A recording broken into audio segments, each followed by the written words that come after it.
దేవుడి పూజకైనా శుభకార్యానికైనా పువ్వులు కావాలి. అందులో మన తెలుగువారు పువ్వులకు ప్రాధాన్యత ఇస్తారు. దేవుడిని భక్తితో పూజించడానికి, అలాగే శుభకార్యాలలో అశుభకార్యాలలో పండుగలకు పువ్వులను వాడటం మన తెలుగు రాష్ట్రాల్లో పువ్వులు ఎక్కువ ప్రాధాన్యతను సంతరించుకున్నాయి.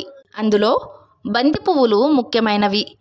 బంతిపూల తోట సాగును వాతావరణ పరిస్థితులను బట్టి వర్షాకాలం, శీతాకాలం మరియు వేసవి కాలంలో ప్రపంచమంతా కూడా సాగు చేయవచ్చు.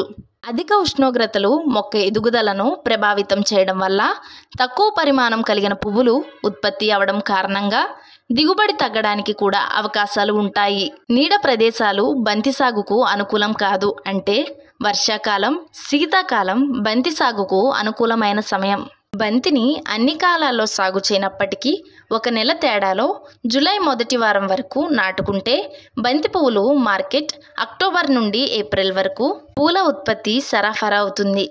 తక్కువ సమయంలో పంట చేతికి వచ్చి ఆదాయాన్ని సమకూర్చే బంతిపూల సాగుకు రైతులు ముందుకు వస్తున్నారు. కేవలం 8,000 పెట్టుబడితో 40 క్వింటాల దిగుబడి సాధిస్తున్నారు. సీజన్కు అనుగుణంగా బంతి సాగు రైతులకు కనీసం కేజీ 50 రూపాయల నుండి 100 రూపాయల వరకు విక్రయిస్తుంటారు. ఈ మొక్కలకు అన్ని దశలలో సరిపడనంత తేమ భూమిలో ఉండే విధంగా చూసుకోవాలి.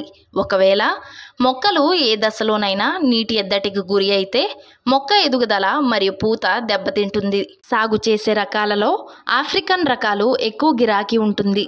ఈ బంతి పువ్వులకు ఆకుమచ్చ తెగులు, చీడపీడలు, పెనుబంక తామర పురుగులు, మొక్క తొలీచు పురుగులు ఇలాంటి వాటికి అనుగుణంగా మందుల పిచికారీ చేస్తారు. ఈ బంతిపూలు సాగు అంతర పంటలు కూడా వేస్తూ ఉంటారు. వీటి ద్వారా రైతు అనేకమైన లాభాలు పొందుతూ ఉంటారు. బంతిపూల సాగుతో జీవనాన్ని మార్చుకున్న రైతు లక్షల్లో సంపాదిస్తూ 10 మందికి ఆదర్శంగా నిలుస్తున్నారు. sa pa pa pa pa pa ma ni sa ni sa pa pa pa